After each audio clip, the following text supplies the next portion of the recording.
Hey, what's going on, guys? This is January coming back, and welcome back to the January show. Last time that we talked to you, I had my fiance with me. Tonight, she's not with me, but I just wanted to come to you guys and put along some questions that I think were pretty interesting this time. One of the questions was how does it feel to be married in this time when dating is not popular? And of course, we kind of touched upon it briefly as my dog is barking in the back. Um, but what I want to do is I wanted to just kind of elaborate from a man's situation and a man's standpoint and point of view. How I feel in today's time is if we think that we could just cherish women and understand that they're going to be there when we do the things that we're supposed to do as men, which means provide for them, making sure that we take care of our household, making sure that we're taking care of our responsibilities, then I think as men, when we present ourselves to women, that they'll accept us and the faults that we have and things of that nature. So then we can basically elevate each other. When a woman, I believe, sees you trying the hardest that you can and making sure that you're taking care of all of your business, um, they go to the ends of the earth for you. Or I can only speak for myself. And so, with that, I feel that as men in today's time in 2018, that we just go ahead and when we're really serious about being into a relationship and getting into a relationship, that we just set ourselves all the way out there. So then, uh, we can go ahead and be the men that we're supposed to be, and women will never have to worry about us cheating or worry about us going and looking after another woman or anything like that. And it builds character for you guys' relationship, because the number one thing, of course, is trust. And as long as she trusts you, and as long as you trust her, you guys can go through anything and work out through anything. Another question that we have was finances. Finances, of course, is really big in a relationship, because a woman wants to feel that she has the necessary provisions made for her when she's coming into your household. And of course, in today's field, some women are the breadwinners in the household, but of course, that doesn't diminish the man's part in the household.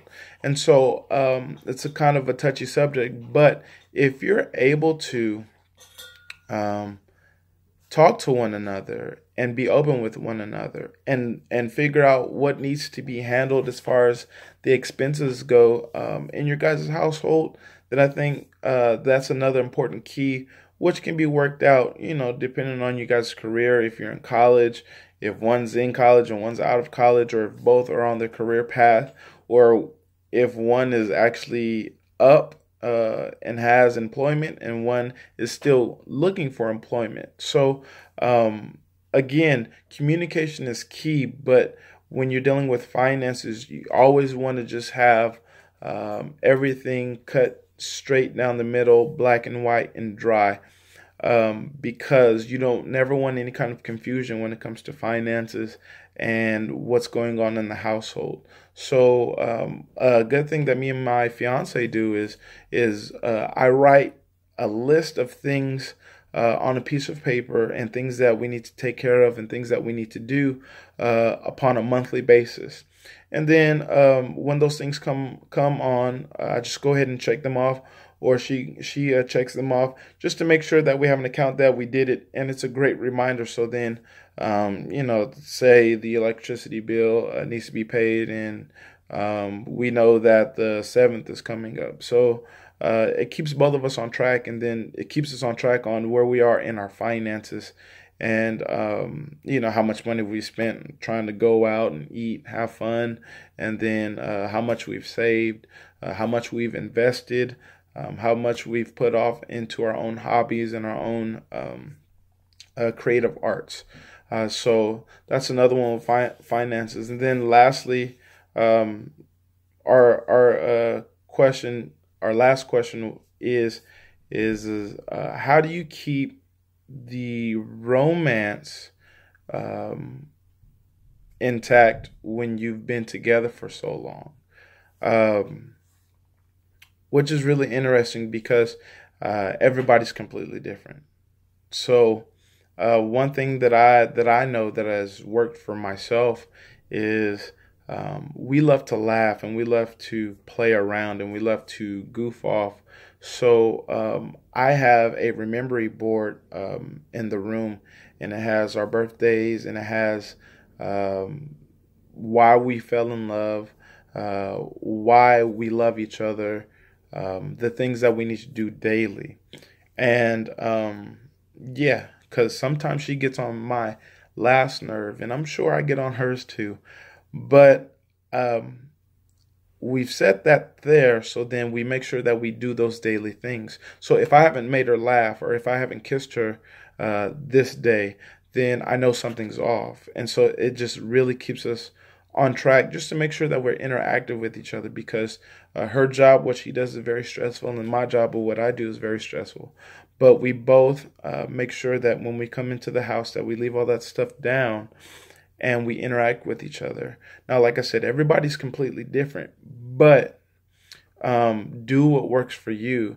And what works for us is actually just being goofy and doing all types of crazy stuff, like just throwing food at each other, or talking trash or anything like that. And it really does kind of keep our romance together, because it knows, or we know, that we got together off of laughing. We stayed together off of laughing. I made her laugh when we first met, and so it was really the laughter that brought us together. It was really the always goofing around, or always being goofy, or always trying to do something stupid just to get her attention, that made us stay together, or the reason why she pays attention to me. And so that's one thing that I make sure that I do on a daily basis. Another thing that I do is I find out what she hasn't had in a while, and I go out and I go buy that. So for Miracle, her favorite thing is Hello Kitty. And so what I do is I always go to the Hello Kitty cafe when she doesn't expect it, and I go buy something really simple like Hello Kitty cookies, or a Hello Kitty cupcake, or whatever the case may be. And so she loves surprises. And then when I bring those things home, she always, is all lovey-dovey, so on and so forth. But it always keeps our romance going, because everything that I do is always unexpected.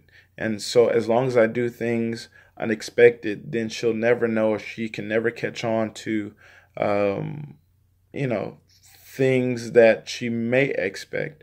And my woman, she's not a flowers, roses kind of girl, even though those things are nice. And she says, she really doesn't care or mind. So she really made me think and dig deep on the things that I actually have to do for her. Because, other people, in the past, it was always flowers and roses, and then, that did the job. But,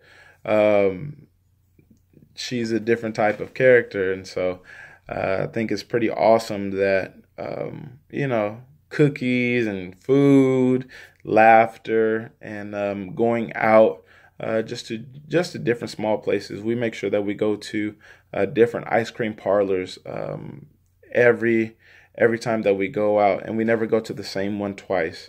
Whether it be in K-Town or in North Hollywood, or the Grove, or the city of Orange, or things like that. And so she really does admire those things and cherish those things. And I really do enjoy making her smile. So those are the other relationship questions that we had this evening. And so I just want to go ahead and touch on those things. I know I haven't been a while, still getting ready for this wedding and so on and so forth. So I do love you guys. I do thank you guys for tuning in, and I do apologize for taking so long to give you guys another video. But you guys stay tuned, stay in there, because we got some great things that are going to be coming up on the January show. Love you guys. God bless.